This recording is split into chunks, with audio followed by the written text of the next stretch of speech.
Hi everyone, back again with me Maya, and in this video I'm going to talk about children's and adolescents literature.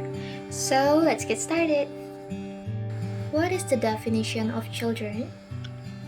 All potential or actual young literates, from the instant they can with joy live through a picture book or listen to a story read aloud, to the age of perhaps 14 or 15, may be called children.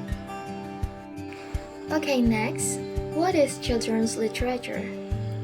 Children's literature is any literature that is enjoyed by children.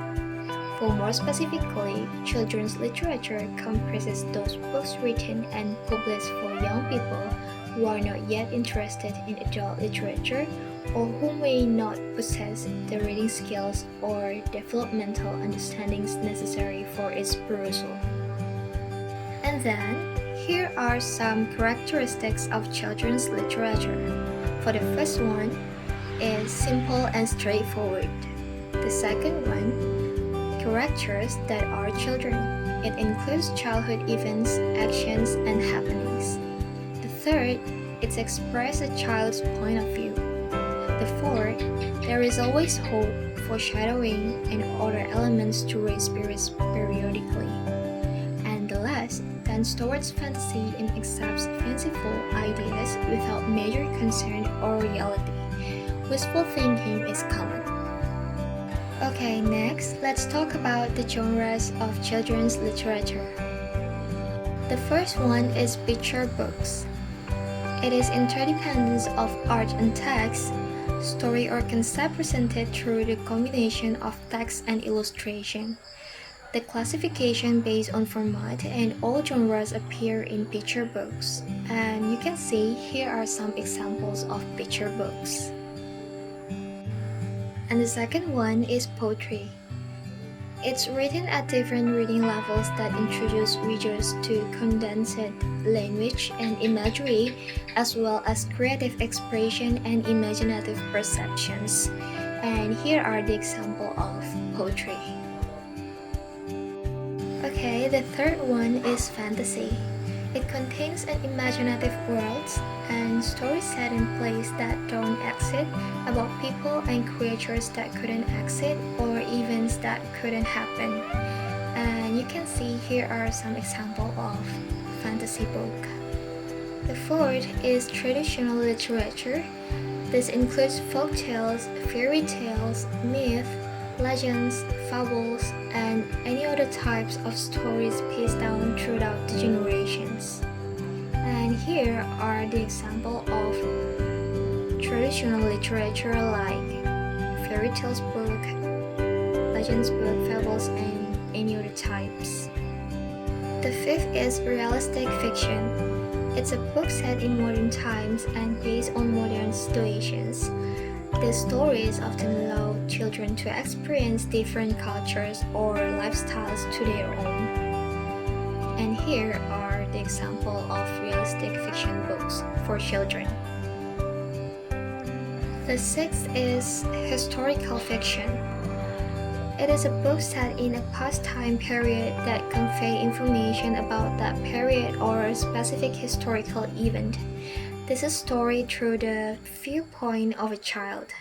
And here are some examples of historical fiction books for children. Okay, next, the seventh is science fiction.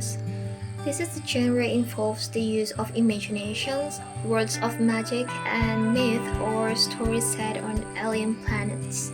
And here are some examples of science fiction books for children.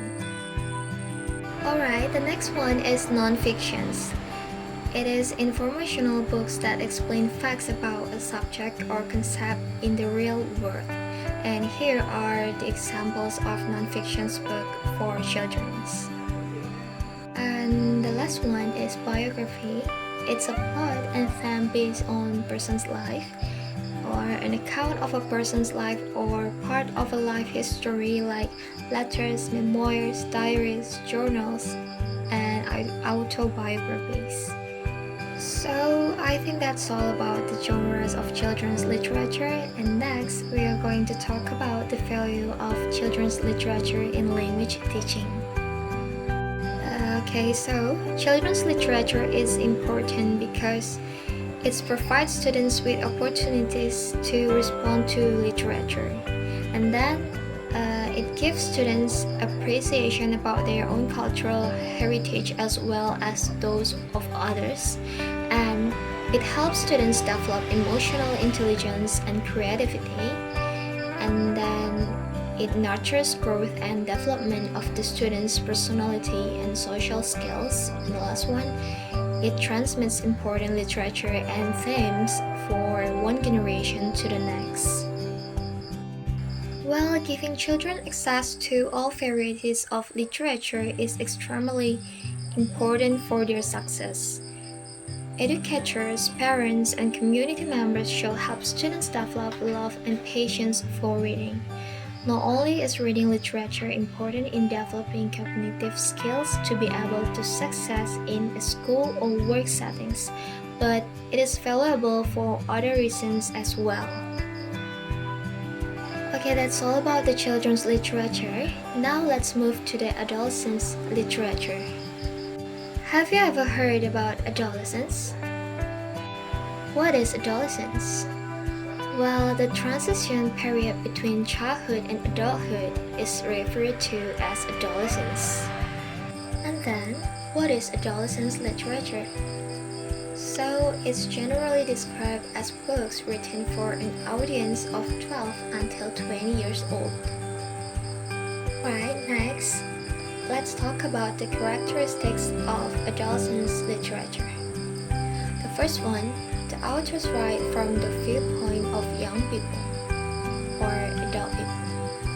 And the second one, in many adolescence novels, the parents or other authority figures are absent.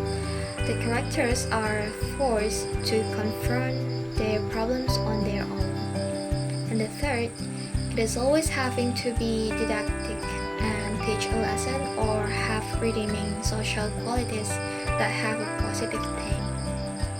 And the fourth, the literature is fast-paced, or generally it is dialogue is direct and confrontational, and the language is sparse. And the last, adolescence literature involves a variety of genres and subjects. Okay, now let's move to the genres of adolescence literature. The first one is horror. This genre of books has been written with the intention to scare the reader with gory details of bloods, ghosts, vampires, skeletons, demons, and the supernatural world. And here are some examples of horror books. Okay, the next genre is humor. So it is a central genre of young adult literature, and the style of writing is crucial to young adult literature because of the motivation that it gives young adults to read. And here are some examples of humor genre books. And the next is the problem novel. It is a dismissive term for a realistic young adult story which focuses solely on the worst aspects of life like murder, eating disorder, discrimination, imprisonment, rape, drug abuse, and similar. And here are some examples of the problem novel books. And next genre is romance. So it is a narrative genre in literature that involves a mysterious, adventurous, or spiritual storyline where the focus is on a cast that involves bravery and strong values, not always a love interest. And here are some romance genre books. And the last one is the mystery genre. It is a genre of fiction that follows a crime like a murder or disappearance from the moment it is committed to the moment it is solved. And here are some examples of mystery genre books.